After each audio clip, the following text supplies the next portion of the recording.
అసలు ఏకధాటిగా 9 సంవత్సరాల పాటు కేవలం ఒక గోడవైపు చూస్తూ కూర్చోడం సాధ్యమేనా? వినడానికే చాలా ఆశ్చర్యంగా ఉంది కదూ.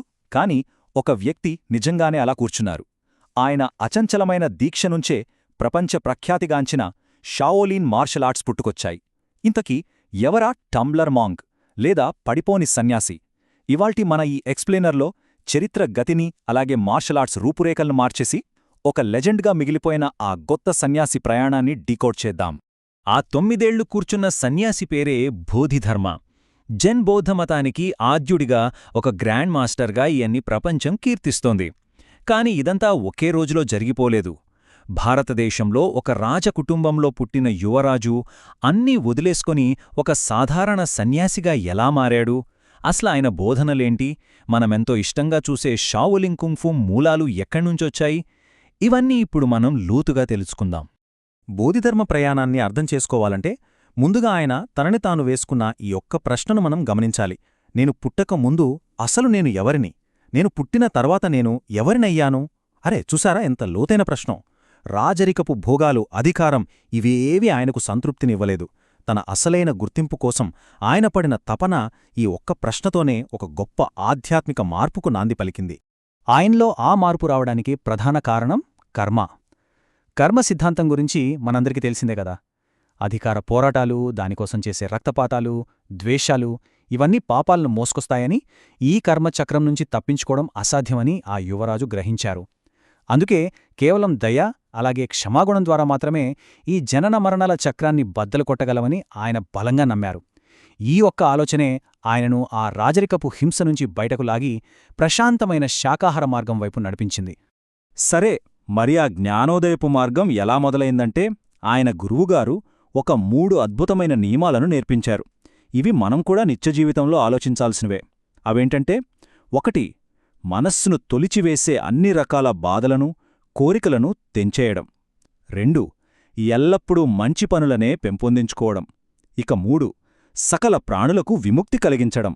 ఈ 3 మెట్లెక్కాకే ఆ యువరాజు మనమిప్పుడు మాట్లాడుకుంటున్న అంకితభావంగల బోధిధర్మగా పూర్తిగా మారిపోయారు. బోధిధర్మ కథలో నమ్మశక్యం కాని విషయం ఒకటుంది. అదే ఆయన ఓపిక. తన గురువు చనిపోయే ముందు ఒక ఆజ్ఞ ఇచ్చారు. ఆ ఆజ్ఞను పాటించడానికి బోధిధర్మ ఎన్ని సంవత్సరాలు వేచి చూశారో తెలుసా? అక్షరాల 67 సంవత్సరాలు. అవును, 67 ఇయర్స్ సుదీర్ఘ నిరీక్షణ తర్వాత సముద్రం మీద ఏకంగా 3 ఏళ్లపాటు అత్యంత ప్రమాదకరమైన ప్రయాణం చేసి అప్పట్లో యుద్ధాలతో కకావికలమవుతున్న చైనాకు చేరుకున్నారు. ఆయన అంకితభావం ఎలాంటిదో ఈ ఒక్క సంఘటన చెప్తుంది.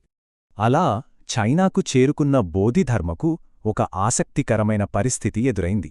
అప్పటి లియాంగ్ వంశపు చక్రవర్తి వు ఎన్నో దేవాలయాలు కట్టించి సన్యాసులకు దానధర్మాలు చేసి నేనెంతో పుణ్యం మూటగట్టుకున్నాను అని తెగ గర్వపడుతూ ఉంటాడు. కాని మన బోధిధర్మ ఏమంటాడో తెలుసా? మొహం మీదే ఇందులో ఏముంది, ఇదంతా శూన్యం, నీకు ఎలాంటి పుణ్యం రాలేదు అని తేల్చి చెప్పేస్తాడు. మతాన్ని ఒక లావాదేవిలా చూసే చక్రవర్తికి అసలైన ఆధ్యాత్మిక శూన్యతను నమ్మే బోధిధర్మకు మధ్య జరిగిన ఈ ఘర్షణ చరిత్రలో ఒక హైలైట్ అని చెప్పొచ్చు. ఆ తర్వాత వాళ్ల మధ్య జరిగిన సంభాషణ వింటే మనం ఇంకా ఆశ్చర్యపోతాం. ఆ చక్రవర్తికి కోపమొచ్చి అసలు గురువుగారు ఈ లోకంలో బుద్ధుడనేవాడు ఉన్నాడా లేదా అని అడుగుతాడు. దానికి బోధిధర్మ చాలా క్యాజువల్గా, సూటిగా లేడు అని సమాధానమిస్తారు. ఎవరైనా సరే షాకవుతారు కదా. కాని ఆయన ఉద్దేశమేంటంటే బుద్ధుడికి ఒక భౌతిక రూపమంటూ ఏమీ లేదు, ఆ భగవంతుడున్నది గుళ్ళోనో విగ్రహాల్లోనో కాదు, కేవలం మన అంతర్గత హృదయంలో మాత్రమే ఉన్నాడని ఆయన అలా ధైర్యంగా కుండ బద్దలు కొట్టారు. ఈ విషయాన్ని మనకి ఇంకా క్లియర్గా అర్థం చేయడానికే ఆయనొక అద్భుతమైన ఉదాహరణ వాడారు. ఒక మట్టి పెంకును తీసుకుని దాన్ని ఎంత రుద్దినా సరే అది అద్దంలా మారుతుందా? మారదు కదా. అలాగే మనస్సును అర్థం చేసుకోకుండా, హృదయాన్ని శుద్ధి చేసుకోకుండా కేవలం నేను బుద్ధుడినైపోవాలి అని గుడ్డిగా, యాంత్రికంగా ధ్యానం చేస్తే ఎలాంటి ప్రయోజనం ఉండదు. పైపైన చేసే పనులన్నీ కేవలం టైం వేస్ట్ అని ఆయన వాదన. మరి అలాంటప్పుడు సరైన ధ్యానం అంటే ఏంటి? ఆ ప్రశ్నకు సమాధానం ఒకే ఒక్క అంకెలో దాగుంది. అదే 9. షావోలిన్ ఆలయం వెనక ఉన్న ఒక కొండ గుహలో బోధిధర్మ ఏకంగా 9 సంవత్సరాల పాటు, అంటే 9 ఇయర్స్, కనీసం మాట కూడా మాట్లాడకుండా కేవలం ఒక గోడవైపు చూస్తూ కదలకుండా కూర్చున్నారు. అసలు ఊహించుకుంటేనే రోమాలు నిక్కబడుచుకుంటాయి. అది కేవలం ధ్యానం కాదు, చరిత్రలో చెరిగిపోని ఒక మహాద్భుతం. అందుకే ఆయనకి ఆ టంబ్లర్ మాంక్ అనే పేరు వచ్చింది. కనీసం ఆహారం లేదు, నీళ్లు లేవు. సంవత్సరాల తరబడి ఒకే చోట రాయిలా కూర్చుని తనలోని అంతర్గత రాక్షసులతో అంటే నెగటివ్ ఆలోచనలతో పోరాడి గెలిచారు. కిందపడేసినా మళ్లీ వెంటనే పైకి లేచే టంబ్లర్ బొమ్మల ఎన్ని కష్టాలెదురైనా చెక్కుచెదరని ఆయన ధ్యానాన్ని చూసి అక్కడి ప్రజలు అవాక్కై ఆయనకి బిరుదిచ్చారు. అయితే ఈయన ప్రయాణం కేవలం గుహలో కూర్చోవడానికే పరిమితం కాలేదు. అప్పట్లో షావోలిన్ సన్యాసులు శారీరకంగా చాలా బలహీనంగా ఉండేవారు. వాళ్లకోసం బోధిధర్మ కొన్ని ప్రత్యేకమైన టెక్నిక్స్ డిజైన్ చేశారు. కండరాలను, ఎముకలను దృఢంగా మార్చే వ్యాయామాలు నేర్పించారు. అంతేకాదండోయ్, భోజనం చేయడం, నిద్రపోవడం లాంటి చిన్న చిన్న రోజువారీ పనుల్లో కూడా జెన్ తత్వాన్ని ఎలా చూడాలో నేర్పించారు. ఈ శారీరక, ఆధ్యాత్మిక కలయికే మనమిప్పుడు చూస్తున్న అద్భుతమైన షావులిన్ కుంగ్ఫోకి అసలైన పునాది. సరే, ఇంత గొప్ప గురువు దగ్గర శిష్యరికం చెయ్యాలంటే ఆషామాషీ విషయం కాదు కదా. ఆయన వారసుడిగా మారిన షెన్గ్వాంగ్ అనే సన్యాసి చేసిన పని మనం నిజంగానే భయపడతాం. గడ్డకట్టే మంచులో ఏకంగా 3 పగళ్ళూ 3 రాత్రులు మోకరిల్లి నిలబడతాడు. అంతేనా? గురువుగారి దృష్టి తనమీద పడాలని, తన భక్తిని నిరూపించుకోడానికి ఏకంగా తన స్వంత చేతినే నరుక్కుంటాడు. వినడానికి చాలా ఎక్స్ట్రీమ్గా అనిపిస్తుంది కాని జ్ఞానం కోసం ఆ రోజుల్లో వాళ్ల అంకితభావం ఆ స్థాయిలో ఉండేది. అంతటి భయంకరమైన త్యాగం చేశాక ఆ శిష్యుడు బోధిధర్మన్ ఏమనడిగాడో తెలుసా?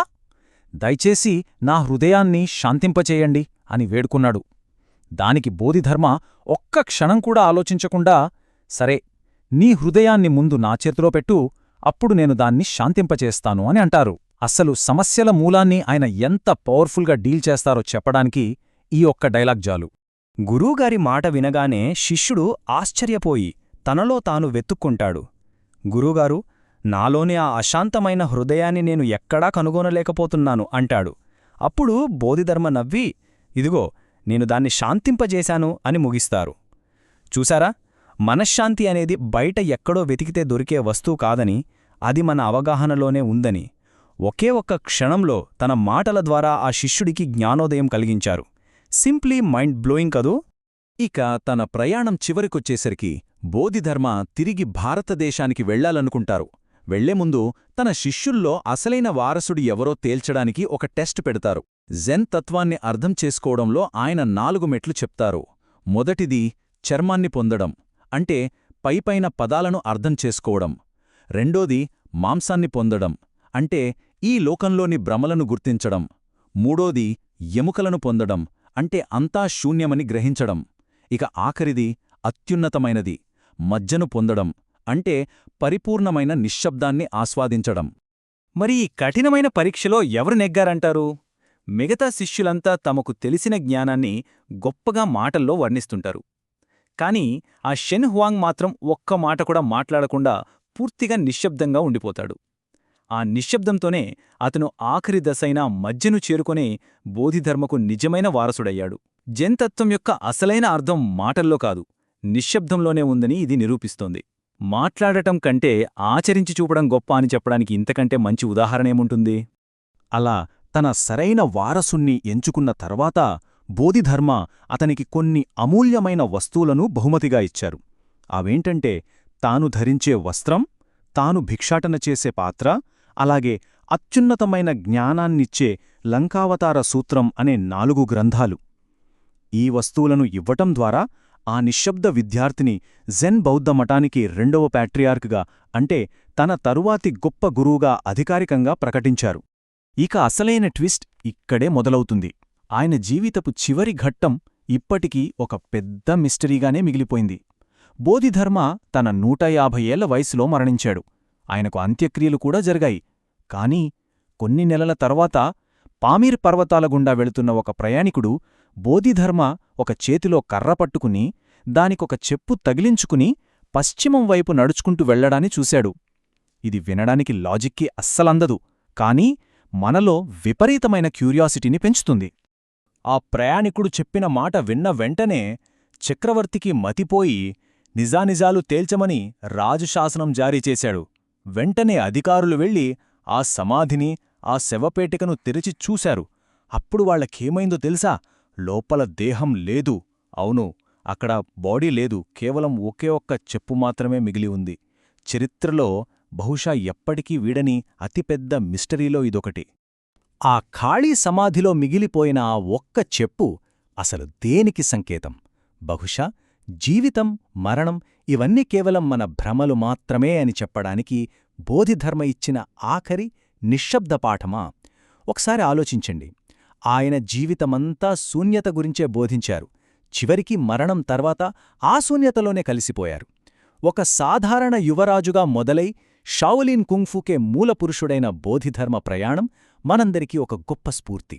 ఈ ఎక్స్ప్లెయినర్ ఆయన చరిత్రను ఒక కొత్త కోణంలో పరిచయం చేసిందని ఆశిస్తూ ఈ ఎంతు చిక్కని ప్రశ్నను అలాగే వదిలేస్తున్నాం. ఈ మిస్టరీ గురించి మీరేమనుకుంటున్నారు?